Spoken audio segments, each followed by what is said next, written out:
On this episode of Life in Virginia's Appalachia, we explore things that go bump in the night. For the people who live there, fables, folklore, and legends provide a guide to life. Stories stretching back hundreds of years remind us to be kind, help our neighbors, and stay out of the woods after dark. Appalachian lore speaks of an elusive entity that haunts the local forests. A large, hairy, humanoid figure, often described as a distant cousin to Bigfoot. In Appalachia, the creature is known as the Wood Booger. But unlike its more famous relative, this creature is shrouded in mystery. The stories passed down through the generations. In the shadowy hollows and rugged ridges of Virginia, tales of the Wood Booger weave together elements of fear and fascination.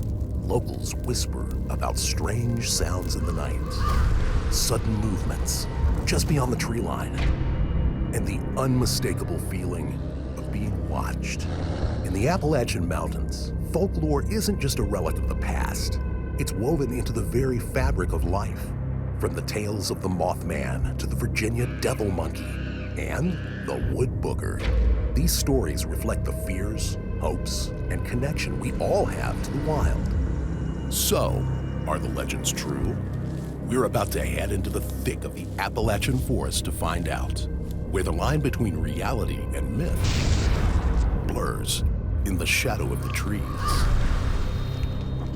On April 4th, 2009, a father and his son were riding ATVs through a creek when suddenly a large, Bigfoot-like creature crossed their path. The encounter was recorded on a cheap video camera and posted to YouTube.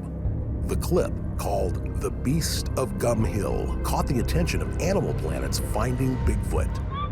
A TV crew was sent to Northern Virginia in 2012 to film an episode. The father estimated the Wood Booger to be 7 feet tall and weigh 350 pounds.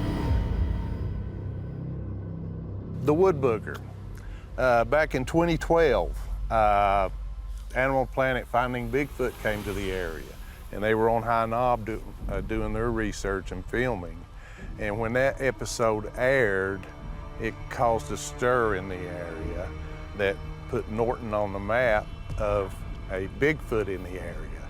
Well, what we found out, people were coming forward with their stories of hearing screams in the woods that they couldn't understand. They could hear wood hitting on trees, and even people have spotted what they think was the creature walking across the road or through the woods. So that opened up that whole area. I think it was the Wood Booger of Gum Hill. It was a video on YouTube, and that sort of kicked them off to come to this area. And they actually went to that site, but they also stayed up here on the knob, and they actually set up all night listening for the Wood Booger. And I believe they even put some powdered sugar out on the ground to see if they could get the footprints of the Wood Booger.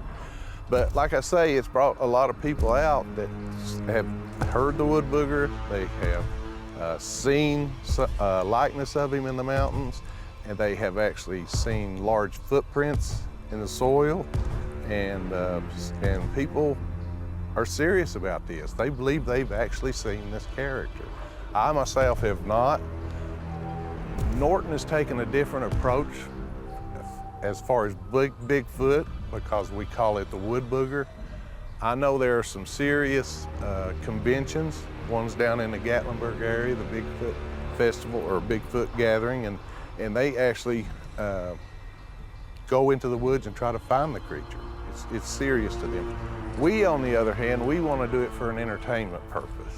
We want to bring people to our city, to visit the Flag Rock, to get up on the mountain.